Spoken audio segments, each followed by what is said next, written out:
नमस्कार मु ज्योतिष प्रशांत आपण को मोर यही टारो कार्ड रीडिंग वीडियो को आपण मानक स्वागत करुच्ची। चलतु आज देखा यही टारो कार्ड रीडिंग वीडियो रे आपण पार्टनर आपण को लेकिन कौन आज भावुंट तांकर आपण प्रति कौन लव इमोशन रोची कौन लव फीलिंग्स रोची मु पूरा डिटेल आ विस्तीर्ण भाव में कहबी। जदि मो वीडियो को आपण माने आरंभ रु शेष पर्यंत देखुचंती जानी पारिबे जे मु वीडियो रे कौन उपस्थापन कली आउ मे भी जो कथाटी आज कहबी मे भी आपण सहित कनेक्ट हो पारे मे भी न हो पारे। जदि भी सेमती किसी समस्या थाए आपण पार्टनर को लेकिन हो कि आपण दैनंदिन जीवन जेको समस्या हो मैरेज रिलेटेड हो कि बिजनेस रिलेटेड हो कि इकोनॉमिकल कंडीशन जदि आपनकर खराब रोची यदि स्वास्थ्यगत समस्या रोची मते आपण कांटेक्ट करि परिबे। मोर कांटेक्ट नंबर देइची आउ मु मोर पर्सनालिटी माध्यम रे आर समाधान बाट आपण को कहबी केमिति गोटे सुंदर जीवन यापन अतिबाहित करि परिबे आउ मु मोर पर्सनालिटी माध्यम रे कहबी।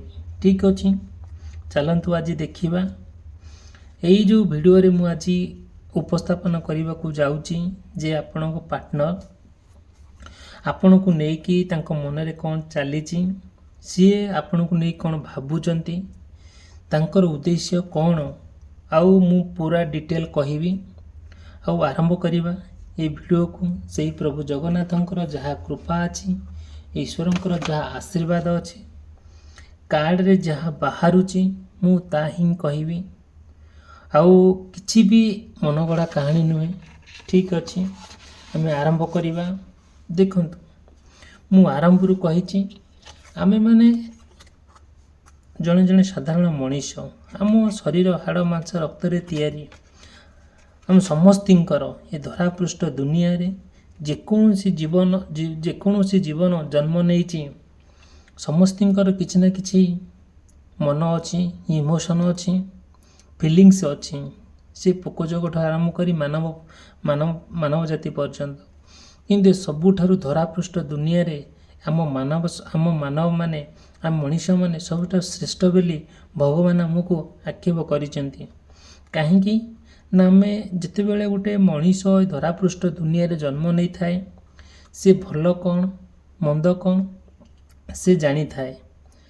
जेहेतु आमे माने जड़े जड़े साधारण मनीष आमर भी सेमती किसी अलौकिक भावना नहीं कि अलौकिक शक्ति नहीं जे आमे आमको ईश्वर भली समझे मानिबे आमे भगवान हो जावा सेमती नुहे। प्रत्येक मनीष जितेबाला चाहे किसी ना किसी भल काम करने से अवश्य भल होई थाए। देखंतु मु गोटे छोटिया उदाहरण गोटे कहबी भगवानकर निर्देश जहाँ थाए भाग्य रे जहाँ थाए से आमको भोगिबा को पड़ी थाए। सबु बारे गोटे भाग्य आउ गोटे बारे आमे जहाँ आशा करे ता आशा के पूरण हुए नहीं आमे जहाँ भावु थाए सेटा केते सत्य रे परिणत हुए नहीं। किंतु आमर गोटे कथा हला कौन जिते बेले आमे चाहूचे आम धरापृष्ठ दुनिया रे आमे जन्म नहीं आमर जीवन साथी जने अच्छी आउ सी जिते बेले आमको आमे माने समस्ते मु हुए कि आपण हूँ कि जीए भी जड़े हो आउ समस्तर चिंताधारा जे समान हम ता ठीक नुहे जे समस्तर चलनी समान हम ता ठीक नुहे। मनीष निजर कर्म आउ निजर चिंताधारा को लेकिन निजर व्यक्तिगत जीवन को लेकिन से समाज रे आउ बंची थाए। मु आपण को गोटे कथा कहूची ठीक अच्छे आपण माने आपण दैनंदिन जीवन रे जहाँ जहाँ असुविधा प्रोब्लेम फेस करूचंती आपण माने रियलाइज करूचंती आ सबुठार मुख्य प्रोब्लेम है आपण पार्टनर को लेकिन जिते बेले गोटे मनीष गोटे पार्टनर को छाड़ी कि एकुटिया रही पारे नहीं कि एकुटे किछि करि पारे नहीं। मु सेही कथा कहूची माने जीवन तो सबु समस्या समाधान बाट अच्छी आपण जो पार्टनर को लेकिन जो समस्या भितर आपण रहुचंती that is the most important part of your life. मु एया कहबी जे जिते बेले आपण पार्टनर को आपण खूब भल पाती बहुत भल पाती ଆଉ ବହୁତ ଯେଉଁଟାକି ନା କୌଣସି ଭାଷା ଅଛି ତାକୁ କହିବା ପାଇଁ, କୌଣସି ସାହିତ୍ୟ ଅଛି ତାକୁ ଲେଖିବା ପାଇଁ। ଯେତେବେଳେ ଆପଣ ପାର୍ଟନରକୁ ପୁରା ସମ୍ପୂର୍ଣ୍ଣ ଭାବରେ ବହୁତ ବିଶ୍ୱାସ କରନ୍ତି, ବହୁତ ଯେଉଁଟାକି ଆପଣ ଅନୁଭବ ବି କରିପାରିବେ ନାହିଁ, ସିଏ ବି ଆପଣଙ୍କୁ କେବେ ବି କେଉଁଥିରେ ଅବହେଳା କରନ୍ତି ନାହିଁ। ଏକ୍ଜାକ୍ଟଲି ସିଏ ବି ଆପଣଙ୍କୁ ବହୁତ ବିଶ୍ୱାସ କରନ୍ତି, ବହୁତ ଆଉ ବହୁତ ମଧ୍ୟ ଭଲ ପାଆନ୍ତି। ଦୁଇ ଜଣଙ୍କ ଭିତରେ ବହୁତ ଆଦରତା, ସ୍ନେହ, ମମତା, ଶ୍ରଦ୍ଧା ସବୁ ପରିପୂର୍ଣ୍ଣ ହୋଇକି ରହିଥାଏ। କୌଣସି ପରିସ୍ଥିତିରେ ବି ସିଏ ନା କେବେ ଆପଣଙ୍କୁ କେବେ ଖରାପ କରିଛନ୍ତି, ନା ଆପଣ ତାଙ୍କୁ କେବେ ଖରାପ କରିଛନ୍ତି। କିନ୍ତୁ ଏମିତି ଏକ ସମୟ ଆସିଲା ଯେଉଁ ସମୟକୁ ନେଇକି ଆପଣ ଦୁଇ ଜଣ ଭିତରେ ସମ୍ପୂର୍ଣ୍ଣ ଅଲଗା ହୋଇଗଲେ। ଯେହେତୁ ଗୋଟେ ମଣିଷ ଭିତରେ କିଛି ନା କିଛି ଫାଟ ସୃଷ୍ଟି ହେଲା, ଗୋଟେ କନଫ୍ଲିକ୍ଟ କ୍ରିଏଟ୍ ହେଲା, ଯେଉଁଟାକି ସମ୍ପୂର୍ଣ୍ଣ ଭାବରେ ଆଉ ତାଙ୍କ ଭିତରେ ଆପଣ ଭିତରେ ଗୋଟେ ତିକ୍ତତା ସୃଷ୍ଟି ହେଲା। ଯେଉଁ ତିକ୍ତତା ଆଉ କିଛି ମାନେ ଭାବି ହେବ ନାହିଁ। ସେ ତିକ୍ତତାକୁ ନେଇକି ଆପଣ ସମ୍ପୂର୍ଣ୍ଣ ଭାବରେ ସେ ଗୋଟେ ଜାଗାରେ, ଆପଣ ଗୋଟେ ଜାଗାରେ, ଏବେ ଆଉ ତାଙ୍କ ଭିତରେ କୌଣସି ନୋ କଣ୍ଟାକ୍ଟ ସିଚୁଏସନ୍ ପୁରା ରହିଯାଇଛି। ଆଉ କୌଣସି କଣ୍ଟାକ୍ଟ ହେଇପାରୁନି। ସମ୍ପୂର୍ଣ୍ଣ ଭାବରେ ଆପଣ ବ୍ୟସ୍ତ ହୋଇଗଲେଣି। ତାଙ୍କ ବିନା ଆପଣ ଜୀବନ ଅଧା ବୋଲି ଆପଣ ଜୀବନ ପୁରା ଶେଷ ନିଶ୍ୱାସ ଯିବ ବୋଲି ଆପଣ ଫିଲ୍ କରୁଛନ୍ତି। କିନ୍ତୁ ଯେ ଆପଣ ପାର୍ଟନର ଯେତେବେଳେ ଆପଣଠାରୁ ଦୂରେଇ ଯାଇଛନ୍ତି, ଏବେ କୌଣସି କଣ୍ଟାକ୍ଟ ନାହିଁ, ପରସ୍ପର ଭିତରେ ବହୁତ ଭଲ ପାଇବା, ବହୁତ ଆଦରତା, ବହୁତ ସ୍ନେହ ମମତା ଭିତରେ ଆପଣ ଜୀବନ ଅତିବାହିତ କରୁଥିଲେ। ଠିକ୍ ସେହି ସମୟରେ ଗୋଟେ ସୁନ୍ଦର ମୁମେଣ୍ଟ ଭିତରେ ସବୁକିଛି ପରିତ୍ୟାଗ କରିଦେଇ ସେ କ'ଣ କଲେ, ଆଗକୁ ବାହାରିଗଲେ, ସମ୍ପୂର୍ଣ୍ଣ ଭାବରେ ଅଲଗା ହୋଇଗଲେ। ଯେତେବେଳେ ଆପଣ ଆଉ ତାଙ୍କ ଭିତରେ କୌଣସି ସମ୍ପର୍କ ରହିଲା ନାହିଁ, ଆପଣଙ୍କ ମନରେ ଏତେ ରାଗ ଆସିଲା, ଆଉ ଆପଣ ଭୁଲିଯିବା ପାଇଁ ଚେଷ୍ଟା କଲେ, ବଟ୍ ଭୁଲି ପାରିଲେ ନାହିଁ। କାହିଁକି? ଆପଣ ଭଲ ପାଆନ୍ତି, ବହୁତ ଭଲ ପାଆନ୍ତି। ଯେଉଁ ଭଲ ପାଇବା ଭିତରେ କେବେ ବି ନା କିଛି ମଳି ଧୂଳି ନଥାଏ। ସେ ବି ଆପଣଙ୍କୁ କେଉଁଥିରେ ବି କମ୍ କରନ୍ତି ନାହିଁ। କିନ୍ତୁ ଯେତେବେଳେ ସେ ଅଲଗା ହେଲେ, କାହିଁକି ଅଲଗା ହେଲେ, କ'ଣ ପାଇଁ ଅଲଗା ହେଲେ, ତାଙ୍କର କେଉଁଥିରେ ଆପଣ ଅଭାବ ରଖିଲେ ଯେ ସେ ଅଲଗା ହୋଇଗଲେ, ଆପଣ ସମ୍ପୂର୍ଣ୍ଣ ଭାବରେ ସେଥିପାଇଁ ବହୁତ ଚିନ୍ତା କଲେ, ବହୁତ ଚିନ୍ତିତ। ସେ ଚିନ୍ତାକୁ ନେଇକି ବହୁତ ମାନେ ରିଗ୍ରେଟ୍ ବହୁତ ରିଗ୍ରେଟ୍ କଲେ। ଯେତେବେଳେ ତାଙ୍କ ସହିତ ଆପଣ କଣ୍ଟାକ୍ଟ କରିବାକୁ ଗଲେ, ତାଙ୍କ କଥାରେ ନା କୌଣସି କ୍ଲାରିଟି ରହିଲା, ନା କୌଣସି ଗୋଟେ ସତ୍ୟତା ରହିଲା। ଆଉ ସବୁବେଳେ ତାଙ୍କ ମନରେ ଚାଲିଲା ରାଗ, ଅଭିମାନ, ଯେଉଁଟାକି ସେଇ ଯେଉଁ ରାଗ ଅଭିମାନକୁ ନେଇକି ସିଏ ଆପଣଙ୍କ ଠାରୁ ଦୂରେଇ ଗଲେ। ଆଉ ସେଥିପାଇଁ ଆପଣ ବହୁତ ଚିନ୍ତାଗ୍ରସ୍ତ ଲାଗୁଛି କି ଆପଣଙ୍କୁ ବହୁତ କଷ୍ଟ ଫିଲ୍ ହେଉଛି। ଠିକ୍ ଅଛି, ଆପଣ ଯେଉଁ କଷ୍ଟ ଭିତରେ ଆପଣ ରହୁଛନ୍ତି, ସମୟଟାକୁ ଅତିବାହିତ କରୁଛନ୍ତି, ଆପଣ ଚାହୁଁଛନ୍ତି ଯେତେବେଳେ ସେଇ କଷ୍ଟଟା ତାଙ୍କ ପାଖରେ ଏକ୍ସପୋଜ୍ କରିବା ପାଇଁ, ଆଉ ସେ ଜିନିଷଟାକୁ ବୁଝିପାରୁନାହାନ୍ତି। ଓଲଟି ଆପଣଙ୍କୁ ବହୁତ ଗାଳି ଗୁଲଜ କରୁଛନ୍ତି, ଆଉ ବହୁତ ଅପମାନ କରୁଛନ୍ତି, ଯେଉଁଟାକି ଆପଣଙ୍କୁ ଭାରି କଷ୍ଟ ଲାଗୁଛି, ବହୁତ ଦୁଃଖ ବି ଲାଗୁଛି। ଦୁଃଖ ଲାଗୁ ବି କଷ୍ଟ ଲାଗୁ, ବାସ୍ ଆପଣଙ୍କର ଲକ୍ଷ୍ୟ ହେଲା ଆପଣ ପାର୍ଟନରଙ୍କୁ ପାଇବା। କେମିତି ତାଙ୍କୁ ଆପଣ ପାଇବେ, ସେଥିପାଇଁ ଆପଣ ବହୁତ ଚିନ୍ତାମଗ୍ନ ଅଛନ୍ତି। ବଟ୍ ତାଙ୍କ ମନରେ ସିନା ରାଗ ଅଛି ସତ, କିନ୍ତୁ ଆପଣଙ୍କୁ ସେ ଭୁଲି ପାରିନାହାନ୍ତି। ଆପଣଙ୍କ ପ୍ରତି ତାଙ୍କର ଫିଲିଙ୍ଗସ୍ ଅଛି, ତାଙ୍କର ଆପଣଙ୍କ ପ୍ରତି ଇଣ୍ଟରେଷ୍ଟ ଅଛି। ସେ ଚାହୁଁନାହାନ୍ତି ଆପଣଙ୍କ ଠାରୁ ଦୂରେଇ ଯିବା ପାଇଁ। ବାସ୍ ଆଉ ମନରେ ତାଙ୍କ ଚାଲିଛି ରାଗ ଆଉ ଅଭିମାନ, ଆଉ ଅନ୍ୟାନ୍ୟ କଥା ଚାଲିଛି, ଯେଉଁ କଥା ପାଇଁ ସେ ଆପଣଙ୍କ ଠାରୁ ଦୂରେଇ ଯାଇଛନ୍ତି। କ'ଣ ପାଇଁ ଏମିତି ଆକ୍ଚୁଆଲି ତାଙ୍କ ମନରେ ଯେଉଁ କଥାଟି ଆସିଲା, ସେ ଆପଣଙ୍କୁ କିଛି ନ କହି ସମ୍ପୂର୍ଣ୍ଣ ଭାବରେ ଆପଣଙ୍କ ଠାରୁ ଦୂରେଇ ଗଲେ।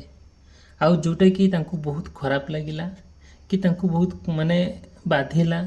ଯାହା ଗୋଟେ ହଉ, ତାଙ୍କ ଜୀବନରେ ସେ ଜିନିଷଟା ଆସିକି ପହଞ୍ଚିଗଲା। ସେଥିପାଇଁ ସେ ଡିସାଇଡ଼୍ କଲେ ଆପଣଙ୍କୁ ଛାଡ଼ିଦେବା ପାଇଁ। କିନ୍ତୁ ଆପଣଙ୍କ ମନରେ ସେମିତି କିଛି ନାହିଁ। ଆପଣ ଚାହାନ୍ତି ତାଙ୍କ ସାଙ୍ଗରେ ଆପଣ ରହିବା ପାଇଁ। ରହିବେ, କିଛି ଅସୁବିଧା ନାହିଁ। ସିଏ ବି ଆପଣଙ୍କ ସାଙ୍ଗରେ ରହିବେ। ସିଏ ବି ଭାବୁଛନ୍ତି ଆପଣ ଯେମିତି ଭାବୁଛନ୍ତି, ଆପଣ ଯେମିତି କଷ୍ଟ ପାଉଛନ୍ତି, ଆପଣ ପାର୍ଟନର ବି ଏକ୍ଜାକ୍ଟଲି ସେମିତି କଷ୍ଟ ପାଉଛନ୍ତି।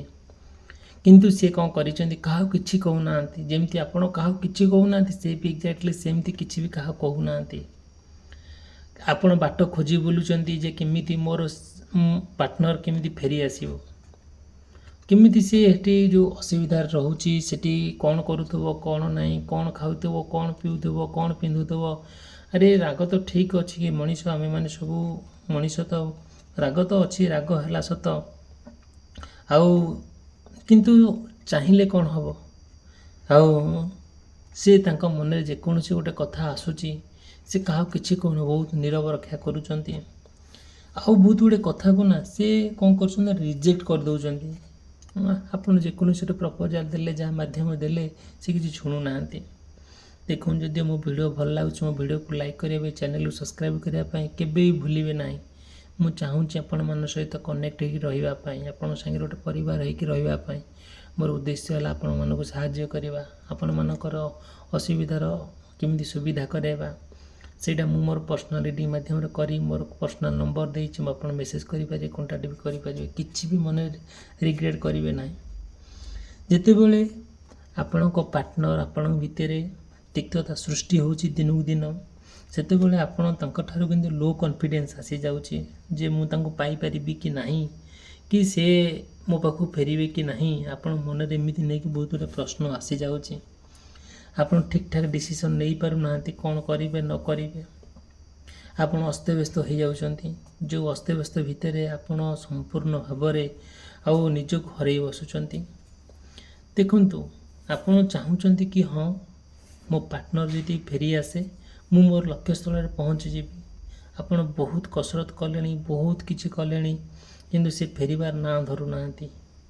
ସେ ଚାହୁଁଛନ୍ତି ଫେରିବେ ବୋଲି, ବଟ୍ କାହିଁକି ସେ ଆପଣଙ୍କୁ ଏତେ କଷ୍ଟ ଦେଉଛନ୍ତି, ଆଉ କ'ଣ ତାଙ୍କ ମନରେ ଆକ୍ଚୁଆଲି ଚାଲିଛି ରିଏଲ୍ କଥାଟା ସେ କିଛି ବି କହୁନାହାନ୍ତି। ବାସ୍ ଏତିକି ଖାଲି କରୁଛନ୍ତି, ଆପଣଙ୍କୁ ବହୁତ କଷ୍ଟ ଦେଉଛନ୍ତି।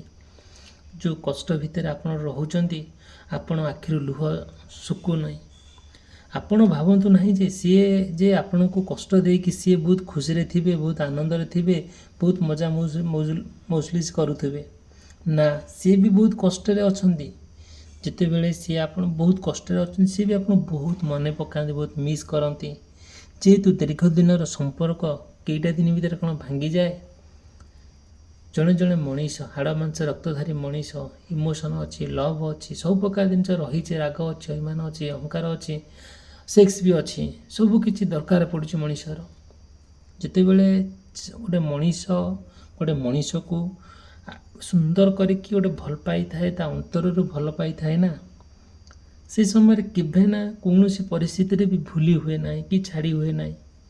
ଆପଣ ଯେ ଭାବୁଛନ୍ତି ଯେ ହଁ ମୁଁ ଭଲ ପାଉଛି, ସେ ମୋତେ ଭଲ ପାଉନି, ସେ ବି ଆପଣ ବହୁତ ଭଲ ପାଆନ୍ତି, ବହୁତ ମିସ୍ କରନ୍ତି। ଆଉ ଆପଣଙ୍କର ଯେତେବେଳେ ଚାହାନ୍ତି କି ତାଙ୍କର ଆପଣଙ୍କ କଥା ଭାବି ଭାବିକା ସିଏ କ'ଣ କରନ୍ତି ନା, ସମ୍ପୂର୍ଣ୍ଣ ଭାବରେ ହରାସ ହେଇଯାଆନ୍ତି, ବହୁତ ଅନୁତପ୍ତ ହୁଅନ୍ତି, ବହୁତ ରିଗ୍ରେଟ୍ କରନ୍ତି ଯେ ମୋ ପାର୍ଟନର ମୋ ପାଖକୁ ଆସୁ, ମୋତେ ବୁଝୁ, ମୋତେ ଭଲ ପାଉ, ଆଗ ଭଳି ମୋତେ ସୁନ୍ଦର କରି ମୋ ପାଖରେ ରହୁ, କି ମୋର ସବୁ କେୟାର କରୁ, କି ମୋର ସବୁ ଦାୟିତ୍ୱ ନେଉ। ତାଙ୍କର ଆନ୍ତରିକତା ଇଚ୍ଛା, କିନ୍ତୁ ମନରେ ଚାଲିଛି କ'ଣ, ରାଗ, ଅଭିମାନ, ଅହଙ୍କାର। ସେ ଜିନିଷଟା ସେ ବୁଝିପାରୁନାହାନ୍ତି। କୌଣସି ମଣିଷକୁ ନିଜ ରାଗ ଦେଖାଯାଏନି, କି ଅଭିମାନ ଦେଖାଯାଏନି, କି ମାନେ ତାଙ୍କର ଭୁଲଟା ଦେଖାଯାଏନି। କିଛି ନିଜର ଭୁଲ କେହି ସ୍ୱୀକାର କରିବା ପାଇଁ ଦୁନିଆରେ ବହୁତ କମ୍, ରେୟାର ଲୋକ। ସେ ଲୋକ ସେମିତି ଯେଉଁଟାକି ଆପଣ ଯେହେତୁ ଆପଣ ତାଙ୍କୁ ବାଛିଛନ୍ତି, ଆପଣ ତାଙ୍କୁ ଚଏସ୍ କରିଛନ୍ତି, ସବୁକିଛି ଠିକ୍ଠାକ୍ ଅଛି ସତ, କିନ୍ତୁ ହେଉଛି କ'ଣ ଜାଣନ୍ତି, କିଛି ନା କିଛି ପ୍ରୋବ୍ଲେମ୍ ହେଉଛି। ଯେଉଁ ପ୍ରୋବ୍ଲେମ୍ ଭିତରେ ଆପଣ ସମୟଟାକୁ ଅତିବାହିତ କରୁଛନ୍ତି। ଆପଣଙ୍କୁ ଫିଲ୍ ହେଉଛି କି ମୋର ପାର୍ଟନରଙ୍କୁ କିଏ ନା କିଏ ଜଣେ କଣ୍ଟ୍ରୋଲ୍ କରି ରଖିଛି, କିଏ ନା କିଏ ଗୋଟେ ଖରାପ ବୁଦ୍ଧି ଦେଉଛି, ଆଉ କିଏ ନା କିଏ ଗୋଟେ ସମସ୍ୟାର ସମାଧାନର ବାଟ ନ ଦେଖି ଗୋଟେ ଅସୁବିଧାର ବାଟ ସେ ଛିଡ଼ା କରାଉଛି। ଆଉ ସେ କଥାକୁ ନେଇକି ଆପଣ ଗୋଟେ ନୀରବରେ ସ୍ଥିର ହୋଇକି ଭାବୁଛନ୍ତି, ଚିନ୍ତା କରୁଛନ୍ତି। ଆଉ ସେଥିପାଇଁ ନା ବିଭିନ୍ନ ପ୍ରକାର କଥା ଆପଣ ମାଇଣ୍ଡରେ ଯେଉଁ ରହିଯାଉଛି, ଆପଣ ବହୁତ ବର୍ଡ଼ନ୍, ବହୁତ କଷ୍ଟ ଫିଲ୍ ହେଉଛି। ଯେଉଁ କଷ୍ଟ ଭିତରେ ଆପଣ ସମୟଟାକୁ ଅତିବାହିତ କରୁଛନ୍ତି, ଆଉ ଭାବିଲା ବେଳକୁ ମାନେ ଧୈର୍ଯ୍ୟ ପାଉନି, ଆଉ ଅଧୈର୍ଯ୍ୟ ଲାଗୁଛି। ଆଉ ବହୁତ ବର୍ଡ଼ନ୍ ଆପଣ ନେଉଛନ୍ତି ମୁଣ୍ଡରେ, ମାନେ ଯେମିତି ଲାଗୁଛି କି ମୋ ମୁଣ୍ଡରେ କି 200 କିଲୋର ଓଜନ ମୋ ମୁଣ୍ଡରେ ଥୋଇ ଦେଇଛି। ମୋ ମୁଣ୍ଡ ଟେକିଲା ବେଳକୁ ମାନେ ମୋ ଆଖି କ'ଣ ହେଇଯାଉଛି, କି ମୁଁ ଚାଲିପାରୁନି, କି ବସିପାରୁନି। ଏତେ କଷ୍ଟ ସହିବା ସମ୍ଭବପର ହେଇପାରୁନି। ସେଥିପାଇଁ ବେଳେବେଳେ ଆପଣ ତାଙ୍କ କଥା ଭାବିକା ତାଙ୍କର ସବୁ ମେମୋରି ଆପଣ ବହୁତ ମାନେ ମନେ ପକାନ୍ତି ଯେତେ ଆପଣଙ୍କ ଭିତରେ ଯେଉଁ ସବୁ ପାଷ୍ଟରେ ଅତୀତରେ ଯେଉଁ ଘଟଣାଟି ଘଟିଯାଇଛି ସେ ଆଉ ଆପଣ ପାର୍ଟନର ଭିତରେ ସେସବୁ ଜିନିଷଟାକୁ ଆପଣ ମନେ ପକାନ୍ତି, ବହୁତ ମନେ ପକାନ୍ତି, ମିସ୍ କରନ୍ତି। ଆଉ ସେଥିପାଇଁ ଆପଣ କ'ଣ କରନ୍ତି ନା ବହୁତ ଯେଉଁ ଇଚ୍ଛା ସବୁ କରନ୍ତି ମାନେ ଅତୀତରେ ଯେଉଁ ଘଟଣାଟା ଘଟିଯାଇଛି ସେ ଘଟଣାକୁ ଆପଣ ବହୁତ ମନେ ପକାନ୍ତି। ପାଷ୍ଟରେ କଣ୍ଡିସନଟାକୁ ଆପଣ ଯେତେବେଳେ ମନେ ପକାନ୍ତି ଆପଣ ଚିନ୍ତା କରନ୍ତି ମୋ ପାର୍ଟନର ସହିତ ମୁଁ କ'ଣ ନ କରିଛି, କ'ଣ ସବୁ କୁଆଡ଼େ ନ ଯାଇଛି, କ'ଣ ତା ସହିତ ମୁଁ ସେୟାର ନ କରିଛି। ଆଉ ସେ ବି ବେଳେବେଳେ ସେଥିପାଇଁ ବହୁତ ରିଗ୍ରେଟ୍ କରିକି ଆପଣଙ୍କୁ ତଥାପି ସହିପାରନ୍ତି ନାହିଁ। ମଝିରେ କାହା ମାଧ୍ୟମରେ ହେଉ ନହେଲେ ନିଜେ ହେଉ ଟିକେ କଣ୍ଟାକ୍ଟ କରିଦିଅନ୍ତି, ପୁନର୍ବାର ତାଙ୍କ ରାଗ ସେ କଣ୍ଟିନ୍ୟୁ କରନ୍ତି। କିନ୍ତୁ ଫାଇନାଲି କଥା ସିଏ କହୁନାହାନ୍ତି। କ'ଣ ଫାଇନାଲି କଥାଟା କ'ଣ ସେ କହିବେ ଆପଣଙ୍କୁ କିଛି ବୁଝିପାରୁନାହାନ୍ତି। ଆଉ ସବୁବେଳେ ନା ଆଉ ଆପଣଙ୍କ ଫିଲିଙ୍ଗଟା ପୁରା ହୋପଲେସ୍ ହେଇଯାଉଛି। ଯେତେବେଳେ ଗୋଟେ ଆପଣ ଯାହା ଆଶା କରୁଛନ୍ତି, ଆପଣଙ୍କ ଯାହା ଆଶା ଅଛି, ଆକାଂକ୍ଷା ଅଛି, ସେଇଟା ସମ୍ପୂର୍ଣ୍ଣ ଭାବରେ ଆଶା ଶୂନ୍ୟ ହେଇଯାଉଛି, ଆଶାରେ ରହିଯାଉଛି। ଯେଉଁଟାକି କ'ଣ କରାଯିବ? ଠିକ୍ ଅଛି, ବହୁତ ଗୁଡ଼ିଏ କଥାକୁ ବି ଆପଣ ଯେତେବେଳେ ଏମିତି ଆସେ ମାଇଣ୍ଡରେ ଆସେ ଆଉ ଖରାପ ଚିନ୍ତାଧାରା ଆସେ, ଆପଣ ଇଗ୍ନୋର କରିକି ଆପଣ ପାର୍ଟନରକୁ ବୁଝାଇବା ପାଇଁ ଆପଣ ଆଗଭରା ହେଇଯାଆନ୍ତି। ଆଉ ସମ୍ପୂର୍ଣ୍ଣ ଭାବରେ ଆପଣ କିଏ ଆପଣଙ୍କୁ ଗୋଟେ ସପୋର୍ଟ କରୁ, କିଏ ଆପଣଙ୍କ ପାର୍ଟନର ସହିତ ନେଇକି କିଏ ଯୋଡ଼ି ଦେଉ, ସିଏ ବି ସେମିତି ଗୋଟେ ଖୋଜି ବୁଲୁଛନ୍ତି କେମିତି କ'ଣ ଗୋଟେ ହେଇଯାଉ, ଯେ ଭଗବାନଙ୍କର ଆଶୀର୍ବାଦ ହେଇଯାଉ, ଆମ ଭିତରେ ଗୋଟେ ମିରାକିଲ୍ ସୃଷ୍ଟି ହେଉ, ପୁନର୍ବାର ଆମେ ଜନ୍ମ ପାଇଁ ଆମେ ଯୋଡ଼ି ହେଇଯାଉ, ଆମ ଭିତରେ କେବେ କୌଣସି ପରିସ୍ଥିତି କନଫ୍ଲିକ୍ଟ କ୍ରିଏଟ୍ ନ ହେଉ। ଯେତେବେଳେ ସେଇଭଳିଆ ଫିଲ୍ କରନ୍ତି ନା, ତାଙ୍କୁ କିଏ ନା କିଏ ଜଣେ ଗୋଟେ କ'ଣ କରେ ନା ଗୋଟେ କଣ୍ଟ୍ରୋଲ୍ କଲା ଭଳିଆ, କିଛି ଖରାପ ବୁଦ୍ଧି ଦେଲା ଭଳିଆ ଗୋଟେ ଫିଲ୍ ହୁଏ, ଯେଉଁଟାକି ଆପଣ ଭାବିପାରିବେ ନାହିଁ ଏମିତି କାହିଁକି ହେଇଯାଉଛି। ଧୀରେ ସେଥିପାଇଁ ନା ଆଉ କ'ଣ କରାଯିବ, ଆପଣ ବହୁତ କିଛି ହରେଇ ବସନ୍ତି, ଯେଉଁଟାକି ଆପଣଙ୍କୁ ଫିଲ୍ କଲେ କି ଆପଣଙ୍କୁ ବହୁତ କଷ୍ଟ ଲାଗେ। ଯାହା ହଉ ନା କାହିଁକି ଶେଷରେ ଆପଣ ପାର୍ଟନରକୁ ଆପଣ ପାଇବା ପାଇଁ ବହୁତ କସରତ କରୁଛନ୍ତି। ସେଥିପାଇଁ ନା ଆପଣ ଭଗବାନ ପାଖରେ ପ୍ରାର୍ଥନା ବି କରୁଛନ୍ତି, ସେ ବି ଆପଣଙ୍କ ପାଖକୁ ଫେରିବା ପାଇଁ ବି ବହୁତ ଟ୍ରାଏ କରୁଛନ୍ତି। କିନ୍ତୁ ଫେରିବା ପାଇଁ ତ କଷ୍ଟ ହେଉଛି ସତ, କିନ୍ତୁ ସେ ଫେରିବେ। ଆପଣ ଅଧୈର୍ଯ୍ୟ ହେଲେ ବି କିଛି ହେବ ନାହିଁ, ଆପଣ ଧୈର୍ଯ୍ୟ ଧରିବାକୁ ପଡ଼ିବ। ସମସ୍ୟା କ'ଣ ଅଛି, ସମାଧାନର ବାଟ ଆପଣ ନିଜେ ଖୋଲିବେ, ଆପଣଙ୍କ ପାଇଁ କେହି ଖୋଲିବେ ନାହିଁ। ଧରାପୃଷ୍ଠ ଦୁନିଆରେ ବହୁତ କମ୍ ଲୋକ ଅଛନ୍ତି ସାହାଯ୍ୟ କରିବା ପାଇଁ, ଭଲ ବୁଦ୍ଧି ଦେବା ପାଇଁ। ତଥାପି ଚେଷ୍ଟା କରିବା, ଭଗବାନଙ୍କ ପାଖରେ ପ୍ରାର୍ଥନା କରିବା କି କେମିତି ଆପଣ ଦୁଇ ଜଣ ଗୋଟେ ସୁନ୍ଦର ଜୀବନଯାପନ ଅତିବାହିତ କରନ୍ତୁ। ଆଉ କେବେ ବି ଯଦି ଆପଣଙ୍କର ମନରେ ପ୍ରଶ୍ନ ଆସେ ମୋତେ ଆପଣ କଣ୍ଟାକ୍ଟ କରିବେ, ମୋର କଣ୍ଟାକ୍ଟ ନମ୍ବର ଦେଇଛି। ବାକି ମୁଁ ମୋର ପର୍ସନାଲିଟି ମାଧ୍ୟମରେ ସେସବୁ ସମସ୍ୟାର ସମାଧାନ ବାଟ ଆପଣଙ୍କୁ ଦେଖେଇବି ଆଉ ସବୁ କହିବି। ଭିଡ଼ିଓଟି ସମାପ୍ତ କଲି, ରହିଲି, ଧନ୍ୟବାଦ, ନମସ୍କାର।